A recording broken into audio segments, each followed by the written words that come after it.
Di awal film, kita bakal gantian ngelihat adegan senam dan seorang pria yang terlihat kebingungan. Oh iya, ini Ensik. Jadi ceritanya, Ensik berada dalam situasi makrab khas Korea.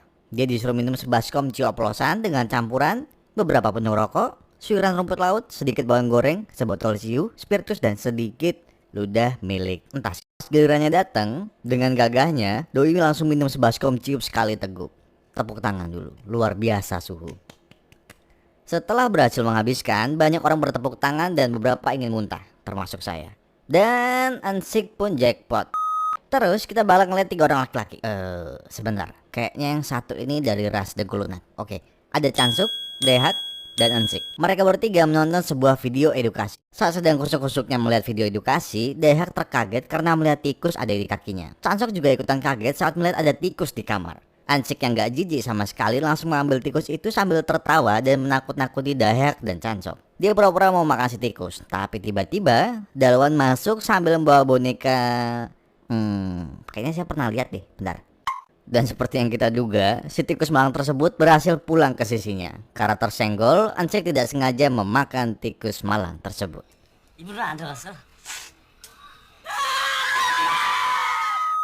Pas di kantin, Ensik mau makan tapi dijauhi teman-temannya karena barusan makan tikus. Ensik yang makan sambil dilalerin tanpa sengaja melihat sebuah pemandangan. Sambil malu-malu kucing, Ensik terus melihat pemandangan ini sampai si punya pemandangan sadar ada laki-laki brengsek ngintip roknya. Ensik yang masih makan sembari mengintip belum sadar kalau ketahuan. Si cewek nggak terima dan balas ngeliat Ensik dengan tatapan tajam. Ensik sadar kalau dia ketahuan tapi masih coba mengintip. Sampai tiba-tiba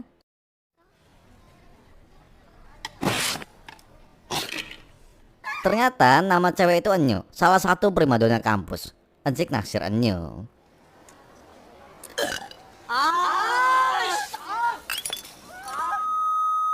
Di tempat lain, 2 orang teman Ensik sedang makan dan ngobrol tentang cara menjebak si tikus. Dawal cerita kalau dia udah pakai roti, tapi si tikus gak mau makan. Chansuk memberi saran untuk menambah telur goreng agar si tikus tertarik. Tapi Dawal tidak punya telur goreng.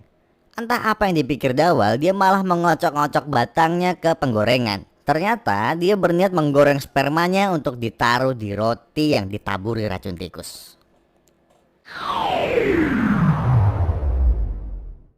Sementara itu, Ensik baru pulang latihan karate. Pas jalan pulang, Ensik dan teman-temannya melihat Enyo latihan sendiri di sanggar senam. Ensik menatap Syahdu, membayangkan masa depan yang belum tercapai karena kenalan aja belum.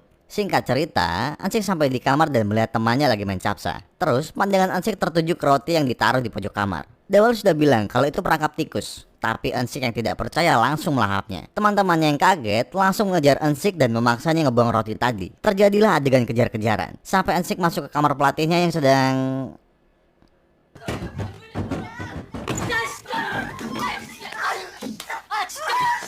Dan Ensik pun masuk rumah sakit. Di tempat lain, Enyo mau pulang naik kereta. Ternyata di belakang Enyo ada orang yang berniat-niat grepe. Enyo merasa tidak nyaman tapi tetap diam. Orang asing itu ternyata lagi sama temannya. Karena aksinya terlalu kelihatan, temannya ngajak dia pergi. Sementara itu, Ensik juga masuk kereta. Dia baru pulang dari rumah sakit karena makan racun tikus ditambah sperma goreng. Ensik yang masih teler nggak sadar kalau dia berdiri di belakang Enyo. Karena Ensik setengah tiang, dia nggak bisa ngontrol Joninya yang menyundul-nyundul manja bagian bokong Enyo.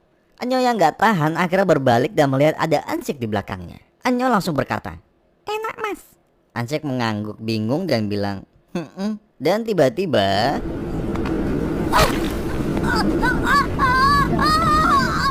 perih banget. Adegan pindah ke rumah sakit, di mana ada 2 dokter sedang berdebat. Dokter pertama bilang, ini punya orang normal, yang ini punya pasien kita. Dokter kedua nyeletuk, ini biji kebo. Dijawab sama dokter pertama, ini udah bengkak selama 38 jam. Dokter kedua kaget, nggak bahaya. Dokter pertama nyaut, kalau masih begini kita potong. Dan kita melihat Ensik pun kesakitan. Enyo minta maaf ke Ensik. Disinilah Ensik kasih tahu alasan kenapa dia baru kuliah. Ternyata sebelumnya dia ikut wajib militer dan baru bisa lanjut sekarang di umurnya yang 28 tahun. Sebagai permintaan maaf karena kejadian di kereta, Enyo ngasih kunci sanggar senamnya untuk latihan Ensik dan kelompoknya. Dengan syarat harus bersih setelah dipakai. Malamnya, si pelatih nggak sengaja mendengar kelompok Ensik latihan. Dengan wajah marah, dia masuk dan bertanya siapa mereka. Tapi tiba-tiba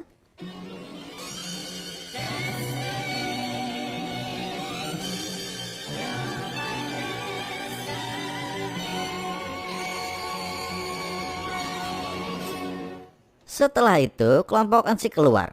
Terlihat pelatih Ensik lagi bicara sama pelatih senam.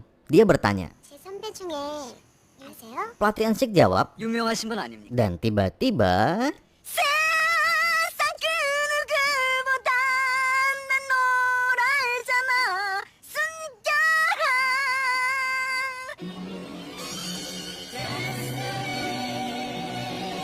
pelatih Ensik bertanya apa itu bukan dia. Pelatih senam bilang kalau yang dia tanyakan tadi ternyata sudah ditangkap karena melakukan kekerasan dan disidang juniornya. Pelatih Ensik bertanya lagi apa yang terjadi setelah itu. 정신이 형! 그래서 무기징역이 됐다는데 그 말이 맞나요? Dan tiba-tiba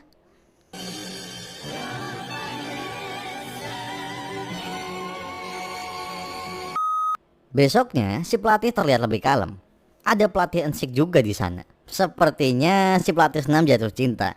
Ensik dan teman kelompoknya diperhatikan oleh salah satu anak senam. Namanya Jinwoo, primadona kampus lainnya. Ensik yang terlihat malu-malu dipanggil Jinwoo untuk bantu pemanasan. Sampai tiba-tiba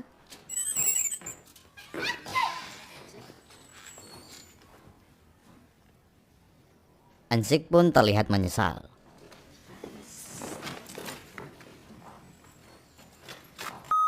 Selanjutnya, adegan berpindah ke sebuah klub malam. Di sana Ensik CS dan Enyo CS dugem dan minum-minum. Dari kejauhan, terlihat seseorang menatap Enyo dengan penuh nafsu. Sebut saja dia fuckboy. Enyo juga menatap fuckboy dengan tatapan penuh hasrat. Ensik merasa canggung pas Enyo dan fuckboy saling tatap. Sampai kita melihat Ensik menyanyi lagu sedih, tapi Enyo dan teman-temannya tidak ada yang peduli.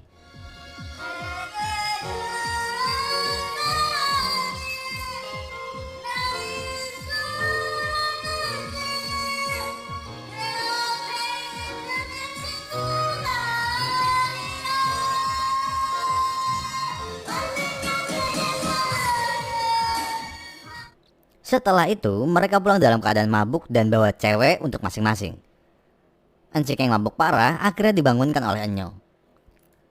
Dalam keadaan setengah sadar, Ensik mencoba mengatakan perasaannya. Tapi, Enyo ternyata sudah ditunggu fuckboy tadi untuk diantar pulang. Ensik pun akhirnya pulang sendirian.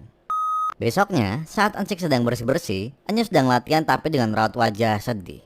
Wah, dipakai pasti. Ensik mencoba mengajak ngobrol dan tiba-tiba Jinwoo masuk dan langsung menampar Enyo. Ternyata Jinwoo tahu kalau dia pulang bareng si fuckboy yang tidak lain tidak bukan adalah pacarnya. Ensik yang bingung coba menghibur Enyo dengan memperlihatkan hasil latihannya. Mendadak si fuckboy masuk dan memeluk Enyo. Ensik yang baru selesai atraksi bingung saat pujian hatinya dipeluk orang lain. Eyalah, mesake.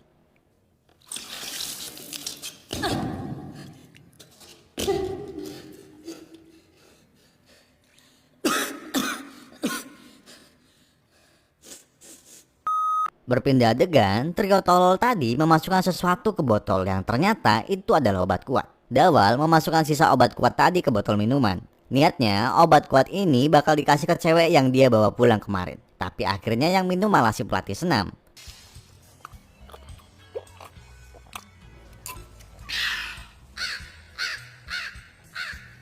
Dari luar, Ensik melihat Enyo berdansa mesra. Melihat pujian hatinya dipeluk lagi oleh fuckboy. Ensik cuma bisa lari dan pulang. Lanjut, di kamar Ensik ada dua maling yang mencari barang berharga. Bukannya nemu uang, temannya malah nonton bokep di komputer. Pas lagi asik-asik yang ngoclok, tiba-tiba PC-nya blue screen. Mereka yang kepalang tanggung akhirnya menghubungi customer service. Si CS bilang untuk buka atau tutup Windows, tapi si maling malah nutup jendela. Kok goblok sih? Mendengar ada orang masuk, mereka buru-buru keluar lewat jendela. Ternyata itu Ensik. Masih dalam kondisi galau, Ensik mengambil botol minuman yang sudah terisi obat kuat dan menghabiskannya. Di kamar lain, si fuckboy membawa Enyo masuk dan seperti tebakan kalian, dia terpakai. Ensik yang dengar suara-suara surgawi tersebut langsung Johnny-nya bereaksi penuh.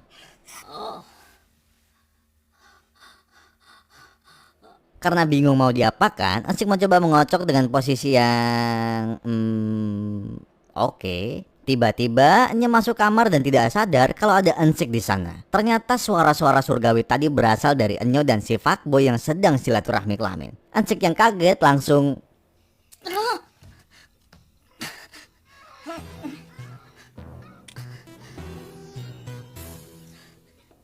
dalam suasana awkward, Enyo menyuruh Ensik mengambil tas dan bajunya di kamar sebelah.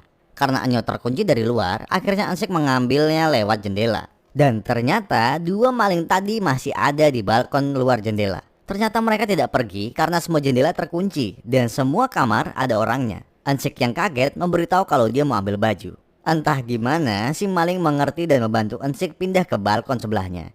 Tapi tali celana dia nyangkut dan lepas. Alhasil celana Ensik melorot dan bisa kita lihat bahwa Johnny-nya si Ensik masih berdiri tegak menantang. Tiba-tiba, lapangan di dekat mereka sudah dipenuhi polisi, pemadam kebakaran, ambulans, dan warga kampus lainnya. Ternyata ada yang melaporkan mereka bertiga. Si maling yang bingung coba mengancam dengan mendorong-dorong Ensik. Ensik kebingungan, antara takut dan malu. Takut kalau dia didorong dan karena dia cuma pakai celana dalam dan Johnny-nya masih ngaceng. Polisi berinisiatif mengirim 1 orang polisi lewat genteng asrama. Bukannya melawan, si maling ternyata ketakutan dan berebut untuk ditolong oleh polisi. Karena saling mendorong, akhirnya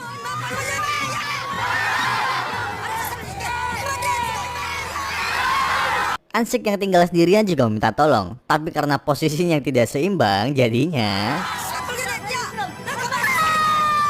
sampai kita kembali ke adegan 2 orang dokter yang sedang berdebat yang melihat ronsen gambar penis lagi. Setelah itu, kita melihat lagi adegan seperti di awal. Enyo menemani Ensik yang terlihat senang. Tapi kali ini Enyo harus pulang karena sudah dijemput oleh si fuckboy. Dan lagi-lagi, Ensik harus melihat pujaan hatinya bercanda mesra dengan seorang pria. Ensik teringat kalau sebentar lagi ulang tahun Enyo. Dia bertanya kepada 3 teman tololnya, bagaimana cara mendapatkan uang banyak dalam waktu singkat. Dan tentu saja jawabannya adalah menjadi gigolo. Sementara Ensik berjuang menjadi gigolo, Enyo lagi latihan tapi dimarahi oleh si pelatih karena kelihatan capek. Dan benar saja, Enyo hamil anak si fuckboy. Tapi si fuckboy cuma bilang, emang kamu yakin itu isinya bayi? Enyo kaget mendengar itu. Terus kita berpindah adegan ke si fuckboy lagi ngobrol sama teman-temannya dan dapat saran untuk menggugurkan bayinya. Sungguh biadab buat kalian para fuckboy. Enyo yang lagi bingung memilih berkonsultasi ke dokter. Enyol berencana untuk menggugurkan si bayi. Tapi dokter bilang kalau Enyol harus membawa penjaganya, alias bisa seorang suami ataupun pacar. Saat Enyol mengajak si fuckboy, dia malah mengeluarkan kartu kredit yang tentu saja bikin Enyol marah. Kamu pikir aku bisa dipakai terus dibuang gitu? Dasar biadab kamu mas, gak punya akhlak. Sambil melempar kartu kredit itu. Brengsek kamu mas, brengsek, setan geleng-geleng melihat Anda. Enyo yang kebingungan berjalan sambil murung dan melintasi di depan toko tempat ibunya bekerja. Melihat ibunya yang kerja keras, Enyo menangis dan pergi. Dia iseng ingin melihat cincin yang pernah dia lihat di toko. Tapi cincinnya sudah dibeli orang. Dan yang membeli cincin itu adalah Ensik. Tapi Enyo tidak tahu sampai saat ini.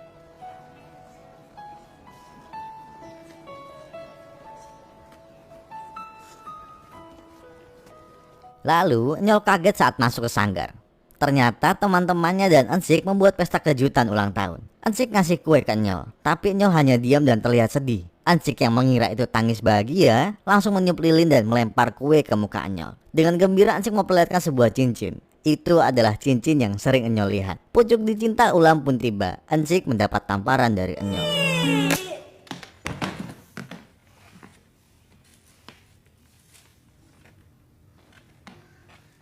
Ya Allah. Ensik yang galau mencoba menceritakan hal ini ke pelatihnya. 개빡이 왔고 나 지금부터 네? 끝냈어.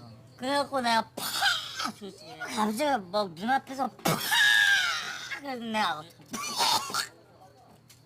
이게 말이 돼요? 은식아 잘 들어라. 뭐가 팍!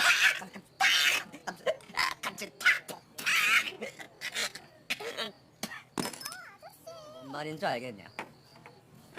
모르겠네. 알면 됐다.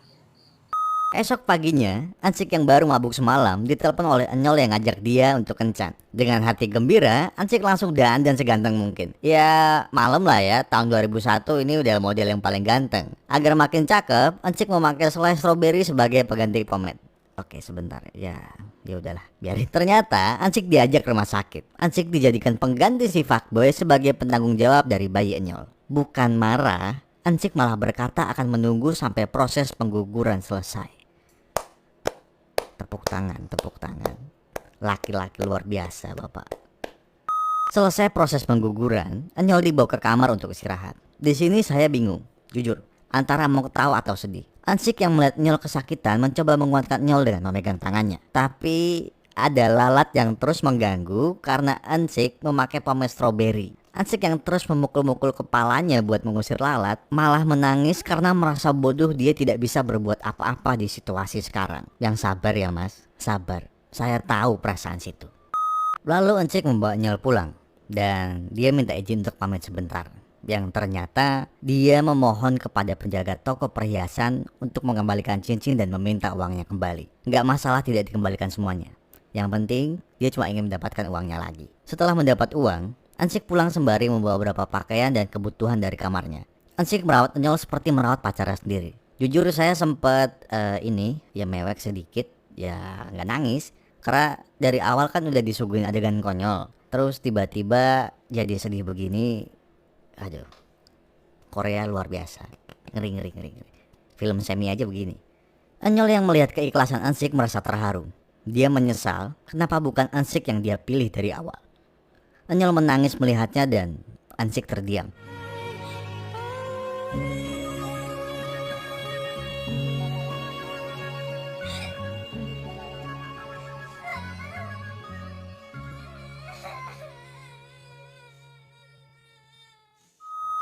Esok harinya, Ansik melihat semua temannya latihan dengan keras. Si pelatih marah karena Ansik baru nongol. Padahal besok ada kejuaraan nasional. Ansik pun buru-buru ikut latihan. Akhirnya, kita sampai di hari kompetisi. Di belakang panggung, Ansik melihat si fuckboy lagi mesra-mesra dengan mantannya lagi. Ansik mendekati si fuckboy. Saya pikir di sini Ansik mau drama pukul-pukulan. Ternyata, Ansik ujung-ujungnya cuma nyapa. Sampai pada giliran Ansik dan kelompoknya, ternyata mereka mau debus. Di atraksi terakhir, Ansik terlihat akan menahan pukulan palu dengan susunan bata di perutnya. Saat bata terakhir mau dipukul, tiba-tiba Ansik melihat Enyol berlarian di tempat kompetisi. Ansik kaget karena Enyol harus beristirahat setidaknya 15 hari. Sontak Ansik bangun dan tiba-tiba palu sudah menyambar kepala Ansik.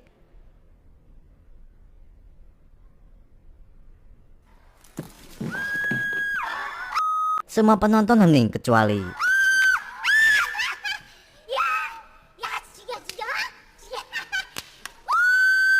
segera Ansik dibawa ke belakang panggung dan diperiksa. Ansik masih tidak sadarkan diri. Si pelatih senam yang tidak punya adab malah senang sekaligus marah-marah karena sebentar lagi giliran Enyol untuk tampil. Tanpa ada yang tahu, Enyol sudah tampil di panggung. Dengan kondisi belum sehat, Enyol bisa tampil maksimal. Ansik yang tersadar langsung melihat Enyol dan mencoba naik ke panggung sampai ditarik keamanan. Enyol terus bergerak sembari melihat Ansik sesekali dengan muka yang kesakitan. Scene berganti ke acara pengumuman, di mana kelompok Ansik berhasil memenangkan salah satu kategori. Ansik yang tidak peduli terus mencari Enyol tapi tidak ketemu, sampai dia memaksa masuk ke kamar mandi wanita dan membuka salah satu pintunya. Ternyata Enyol sedang mengalami pendarahan. Ansik langsung bawa Enyol ke rumah sakit sambil berteriak histeris. Setelah masuk UGD, Enyol langsung beristirahat di kamar pasien. Tiba-tiba ibu Enyol datang dan memukul serta mencaci Enyol. Ibunya menyesal karena dia sudah mati-matian cari uang, malah si anak ngebahayain dirinya sendiri. Ansik yang datang untuk membawa makanan langsung menghentikan si ibu yang sedang memukuli Enyol. Niat melerai, Ansik gantian dipukul karena dia dikira ibunya kalau dialah yang bertanggung jawab.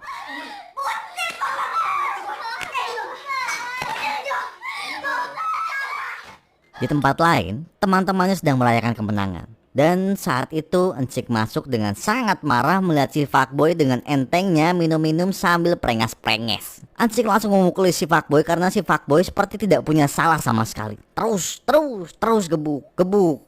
Habisin di situ kalau bisa. 사랑이야 이 씹새끼야.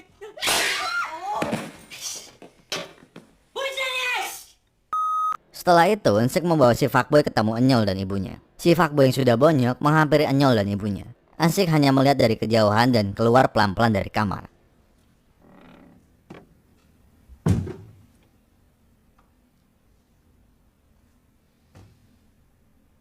Dengan perasaan campur aduk, Ansik pergi dan menangis sembari berjalan keluar.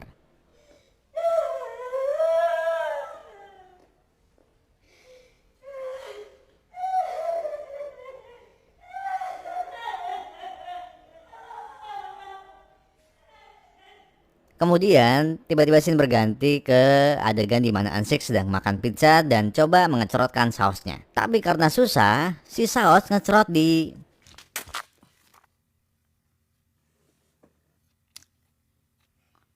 Saya nggak ngerti kenapa Ansik lebih milih jilat di situ daripada dibersihin. Saat sedang asik menjilat sausnya, tiba-tiba Anyol datang dan Ansik terdiam.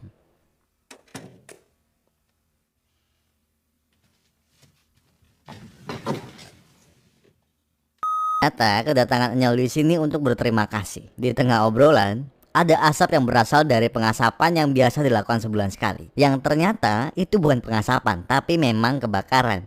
Di tengah asap dan kobaran api, Enyol bertanya pada Ansik, apakah dia masih mencintainya? Dan